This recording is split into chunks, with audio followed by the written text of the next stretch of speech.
Alors, bonjour, toujours avec la voix de l'IP3. Donc, je finis le calcium qui sort du réticulum endoplasmique lisse suite à la fixation de l'IP3 ou bien l'inositol triphosphate sur un récepteur du réticulum. Je finis au colneb, le calcium va s'associer avec la calmoduline pour activer une deuxième kinase. C'est une kinase qui dépend de la calmoduline et du calcium, pardon. Sminaha, de plus calmoduline kinase. Et cette kinase, bien sûr, qui va phosphoryler un substrat. Ok. Donc, l'objectif de cette vidéo, c'est d'expliquer le mécanisme d'activation et de désactivation de cette kinase. Donc, la calmoduline kinase, ou tout simplement cette protéine kinase, elle possède plusieurs domaines. Je vais citer deux domaines. Un domaine d'association. Le domaine d'association, ça va permettre la fixation de la calmoduline. OK? Donc, sur le domaine de la fixation, OK, ou bien d'association, la calmoduline va se fixer au niveau de la kinase. Un deuxième domaine auto-inhibiteur, c'est un site de phosphorylation de la thréonine التي تقع على المستوى 286. Donc la position de la thréonine c'est 286, c'est pour ça qu'on a 286 thréonine. Ok, donc l'activation, comment ça va se passer? Dans un premier temps, la calmoduline, ça va se fixer au niveau de la kinase. Bien sûr, ça va se fixer au niveau du domaine d'association. Ce domaine-là. Donc, calmoduline, kinase au niveau d'un site spécifique, le site ou bien le domaine d'association. On aura une levée d'inhibition. Puis, la kinase, elle est activée partiellement. بعد ما لا كالمودولين تتلصق في الكيناز l'activation elle est pas totale, elle est juste partielle. شنو هو الحدث اللي يخلي la kinase devient totalement active? C'est après phosphorylation de la thréonine 286.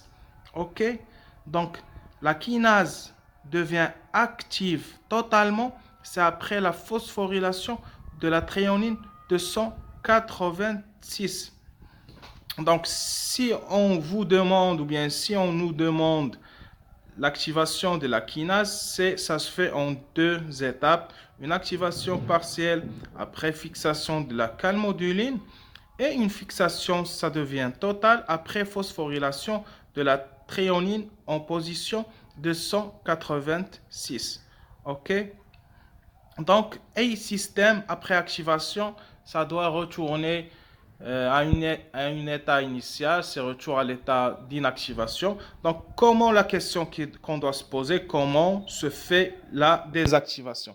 La clé, c'est le calcium. Donc, le calcium qui sort du réticulum endoplasmique. D'abord, le calcium, il doit baisser. Normalement, pour la désactivation, on doit baisser le calcium. Donc, on doit le stocker au niveau de la citerne, au niveau du réticulum endoplasmique. Mais cette fois, c'est contre le gradient de concentration. Donc, on doit fournir de l'énergie. Donc, via une pompe, le calcium a dit le réticulum endoplasmique. Et bien sûr, la concentration, ça va baisser. Et le calmoduline, ça va se détacher de la kinase. Et la kinase devient inactive, 80%, ça devient inactif. La littérature. On va apprendre ça par cœur, ok? On ne peut pas discuter tant qu'on a des preuves. Puis, l'inactivation, il devient totale quand? C'est après la déphosphorylation par une phosphatase. Donc, cette kinase-là, ça devient inactive totalement. C'est après déphosphorylation. Donc, la kinase calmoduline dépendante, une fois déphosphorylée, elle devient inactive. OK? Et bien sûr, le calcium, ça doit rentrer au niveau de la citerne. Donc, la troisième vidéo, Inch'Allah, on va donner un exemple concret de la contraction de la cellule musculaire lisse. OK?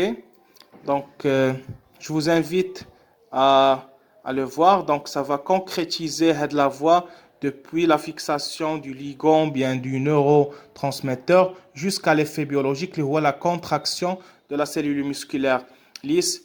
On va donner comme exemple le myomètre, la contractibilité du myomètre, ainsi que des vaisseaux, bien sûr, sous l'effet, sous l'action des hormones, des neurotransmetteurs. Merci pour votre réaction. N'hésitez pas à faire des commentaires. Merci.